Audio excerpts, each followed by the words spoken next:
First year, we were more serious shows about a family, you know, going into space, technology, and so forth. The movie's going back to that. Conclusion. Environment. Hostile. They're shooting the beginning as the same. Give my regards to Oblivion. Gary Oldman, who's playing Dr. Smith, hides on board. It's a lot more serious.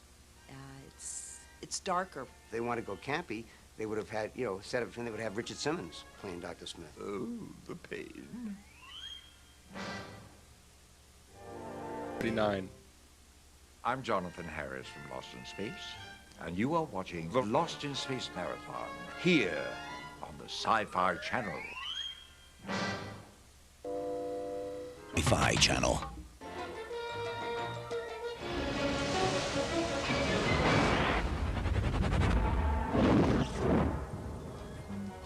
I understand it's very explosive, very exciting.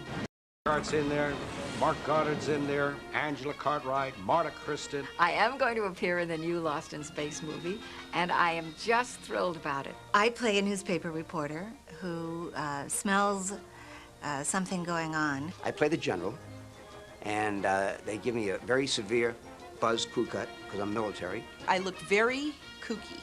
I look very bizarre. I play the administrator of the school where young Will goes. The writer, Akiva Goldsman, took the best of what I thought was in Lost in Space and put it into the script.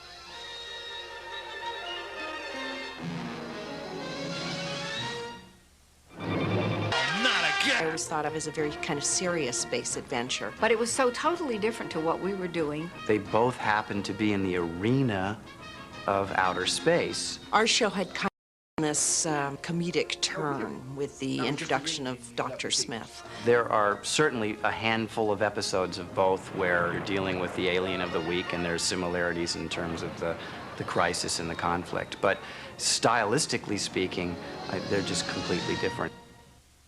9. The new Jupiter 2 is not at all like the old Jupiter 2. It was unbelievable to walk on the set and see the Jupiter 2. I mean, it was like, wow. It is mind-boggling. You can't imagine the size of this set. They have taken over Shepperton Studios. Everywhere you looked, there was Lost in Space. I can't wait to see the movie. Will? No. We had a wonderful man named Stu Moody for our explosions. Irwin Allen loved explosions and floods and earthquakes. He loved that. Our special effects were nothing like they are today. We did them right there on the set. Because if the explosion worked, even if you hadn't said the dialogue right, they printed it anyway. Marta and I were out in the hydroponic garden once and some big explosion happened, and we just went, The challenge was to not get killed in the explosion. Sometimes we would play the scene and the explosion would be so big that we would forget our lines. You know, you had to put a lot of faith in your special effects man. I trusted Stu Moody with my life. And when he rigged an effect which could not be shot twice because it cost a fortune and took days, I would always go to him and say, Moody, is this gonna hurt me? And he'd say, a lot. And I knew I was safe. Over here!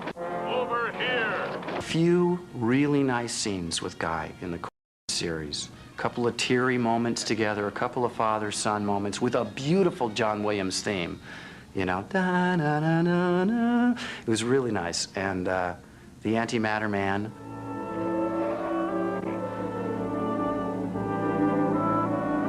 Just cherish them, and I wish we'd had more. We sure were lucky to find you. Matt LeBlanc was a big fan of Lost in Space, so he certainly knew what I was doing as Don West. His character, I believe, Don West is going to be a much stronger character than I developed, more cockier, maybe just as angry, but I think he'll have more of a different kind of an appeal in the humor part of it. I think I had some softness to my character. He is going to develop a character that's going to have a lot more depth than I ever had as Don West. Remember... My agent got a call one day, and he said, Irwin is looking for a robot voice. So I go down there, I meet Irwin, and I said, I presume, Irwin, what you're looking for is a mechanical, robotian kind of sound. William Shakespeare, 1564. And Irwin says, my dear boy, that's exactly what I do not want. This is a advanced civilization. I want a highly cultured approach. I said, okay. And I'm saying, warning, warning, it does not compute. And Irwin's saying, no, no, that's not right. Do it again. Try this. No, that's not right. Finally, he says, after about 5 minutes, listen, he says, we're not getting it. Thank you for coming in. You're still the narrator on the show. Little did they dream that in less than 20 desperate hours, I start to walk out, and now just, God knows why. I say, Irwin, let me try one more thing for you. And now in my best mechanical, robotian voice, I say, danger, warning, it does not compute. And Irwin says, my God, what the hell took you so long? AM Eastern. Warning, warning, stay back. Bob, probably, of everybody in the cast, had the toughest job physically of anybody. He was locked inside the robot, for good reason. They didn't want him to get out. No. The character just kind of evolved. I had a button inside built into the claw, and with every syllable of every word that I spoke, that light would blink. They gave me earphones. I had to sync with his lines. Robot's work is never done. We became a team, and that's the important thing. The actress who plays Penny Robinson, Lacey Chabert, she was on Party of Five and done several movies and stuff. I'll do one more for fun. Here we go. She didn't ask me for any advice. I don't think I would have given her any.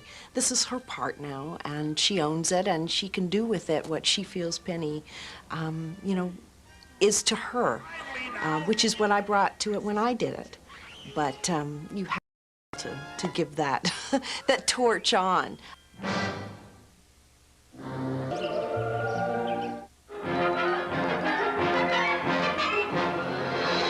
I was a Zorro fanatic when I was a little boy. So working with Guy was wonderful for me. Oh, what a sweet man. Guy Williams was a sweetie. He was well-educated, he was bright. Working with Guy Williams, I found him a very, very intelligent, very bright man. He had this kind of persona of being a strong, stoic person. Oh, Daddy, I was so frightened. It's all right. There's nothing to be frightened of. I remember Guy as having just this lovely gentility about him that you don't find very often in people. He was like Errol Flynn. He had that smile behind everything he said. He had that understanding. He had the compassion. He was a dedicated man. He was a good father. You know, he was.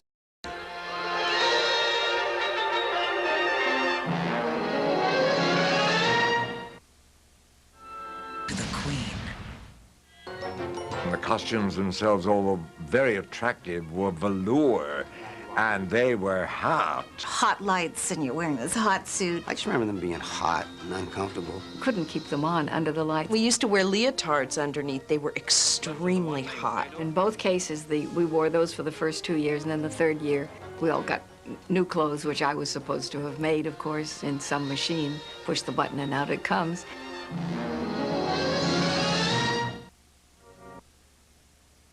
The movie's going to be different from the TV series in that people remember the series as more of a campy show. It looked different to me than our Lost in Space, which is very kind of campy feeling. It's kind of Leave It to Beaver and, you know, in space. How are you ever going to dress like a lady if you don't hold still? I'm hoping they keep some of the quirkiness that was in the original script. There was a message there. It was a good message about family values and stuff like that. That was part of the charm of the original series. iChannel. Well, this is a pretty authentic looking first season Lost in Space laser gun. If you're really going, you'd better take a gun with you. Don, break out the big guns. We're going in after them. I never got to hold a gun. I did have that hydroponic garden with the plastic plants in. That was a pretty interesting prop. The robot was a fabulous prop. The Chariot was a functioning prop. The jetpack that we used in the pilot was real. The design of the ship, you know, it's a classic flying saucer type thing. I used to come in and sit down, get ready for the scene if we were taking off or landing, and I just look at the board there and I just hit all those buttons. you're up in the air. One of the props that I really loved in the show was when we'd all sit down for dinner, and I'd push the buttons and it would all come out on a conveyor belt. I thought that was pretty neat.